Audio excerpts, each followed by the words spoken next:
Ini kita akan mengisahkan deklarasi Al-Huda Al-Umariyah, yaitu komitmen Umar bin Khattab melindungi Kristen Yerusalem pada suatu hari di tahun 637 Masehi ataupun 16 Hijriah. Umar bin Khattab tersenyum sumringah. Auranya memancarkan ketenangan saat ia dan pasukannya berbaris rapi untuk memasuki kota Yerusalem.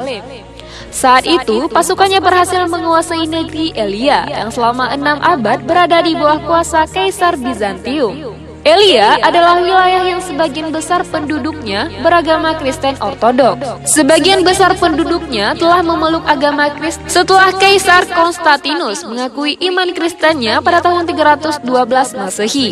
Konstantinus kemudian menyebarkan agama Kristen di seluruh kekaisaran dan menjadikannya sebagai agama resmi pada tahun 324 Masehi.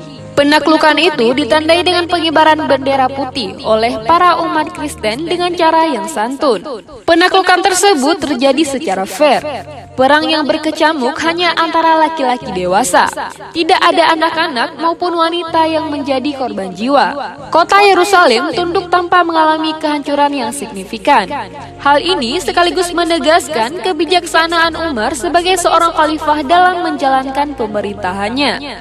Pasca tunduknya Elia pada kekhalifahan Islam, Patriark Sophronius, yaitu pemuka agama Kristen Ortodoks Yerusalem pada saat itu, bersedia memberikan kunci kepada Khalifah Umar bin Khattab.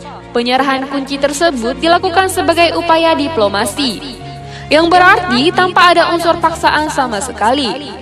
Umar menerima kunci tersebut dengan rasa hormat yang begitu tinggi. Namun, tampaknya sang patriark menginginkan Khalifah Umar datang secara pribadi untuk menerima kunci-kunci Elia. Pertama, karena kesucian Elia bagi orang Kristen, sang patriark lebih memilih penyerahan dilakukan di hadapan kepala negara Muslim daripada seorang komandan lokal. Yang kedua, dia mungkin memiliki masalah lain yang ingin dinegosiasikan dengan Umar sebagai kepala negara baru di Elia, termasuk untuk jaminan keamanan rumah yang peribadatan Kristen dan kehidupan umat Kristen di sana untuk secara umum. Meskipun demikian, Khalifah Umar nampak memang akan menawarkan perjanjian damai.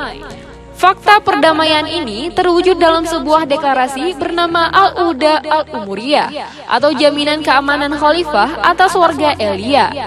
Elia merupakan nama yang diberikan kaum Kristen Ortodoks untuk wilayah Yerusalem saat itu yang dikuasai oleh mereka. Umar memerintahkan mereka untuk menghormati hak-hak setiap warga sipil yang mereka jumpai di sana. Maher Abu Munsar, yaitu dalam bukunya berjudul Islamic Jerusalem and Christian, menjelaskan bahwa gereja Qiyamah menjadi saksi perjumpaan Khalifah Umar dan Patriark untuk sama-sama menyepakati Al-Huda Al-Umariyah sebagai pihak untuk penakluk. Umar sebenarnya bisa berbuat selayaknya seorang penguasa. Namun, sang khalifah lebih memilih untuk tetap menghargai dan menghormati pemuka agama Kristen Ortodoks itu sebagai pihak setara derajat dengannya.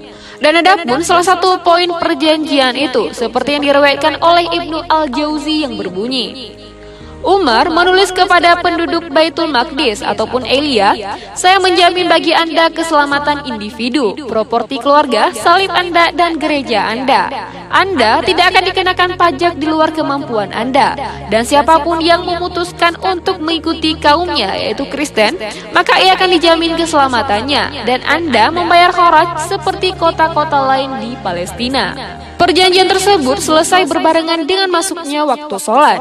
Khalifah lantas bertanya kepada Patriark, yaitu di mana ia bisa menunaikan untuk sholat. Patriark pun mempersilahkan Umar untuk sholat di gereja itu.